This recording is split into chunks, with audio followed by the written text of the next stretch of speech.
ఏమిటి? తిరుమల శ్రీ వెంకటేశ్వర స్వామి ఉన్న ఈ పర్వతంపై అసలు భూకంపాలే రావా? షాకయ్యారా?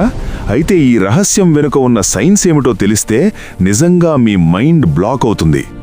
ఫ్రెండ్స్, మనందరికీ తెలుసు, రోజుకి లక్షల మంది భక్తులు తిరుపతి వెంకటేశ్వర స్వామిని దర్శించుకుంటారని.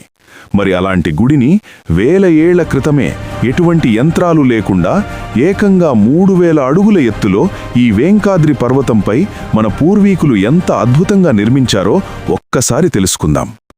ఇక్కడ ముందుగా మనం మాట్లాడుకోవాల్సింది శ్రీవారి కొలువే ఉన్న ఈ ఆనంద నిలయం యొక్క ఫౌండేషన్ గురించి. ఎందుకంటే ఈ ఆనంద నిలయం ఉన్న పర్వతం ఏదో సాధారణమైన కొండ కాదు. ఈ కొండను సైన్స్ ప్రకారం టాఫర్ట్ అన్కన్ఫర్మ్డ్ అని పిలుస్తారు. అంటే ఈ పర్వతం యొక్క వయసు అక్షరాల 210 కోట్ల సంవత్సరాల పైన అన్నమాట. అంతేకాదు, ఇది ఒక పక్క న్యాచురల్ షాక్ ప్రూఫ్ పర్వతం అన్నమాట. అంటే ఇక్కడ భూకంపాల ప్రభావం దాదాపు శూన్యం. ఫ్రెండ్స్, ఇదంతా కట్టుకథలా ఉందా?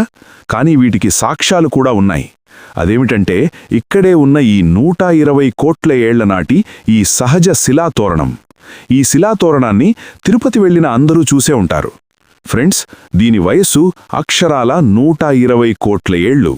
ఇది కూడా నేను చెబుతున్న మాట కాదు. నాసా, ఇస్రో లాంటి ప్రపంచస్థాయి పరిశోధనా సంస్థలే స్వయంగా ఈ విషయాన్ని ధృవీకరించాయి. కానీ ఇక్కడే ఎవ్వరికీ తెలియని ఒక మైండ్ బ్లోయింగ్ ట్విస్ట్ కూడా ఉంది. అదేమిటంటే ఎటువంటి సిమెంట్ గాని క్రేన్స్ గాని వాడకుండా 100 ఏళ్ల క్రితమే బంగారు రేకులతో ఈ అద్భుతమైన ఆనంద నిలయాన్ని ఇంత పర్ఫెక్ట్గా ఎలా నిర్మించారు? ఆ అద్భుతమైన రహస్యం తెలియాలంటే వెంటనే పార్ట్ 2 కోసం మన GKI 312ని సబ్స్క్రైబ్ చేసుకోండి.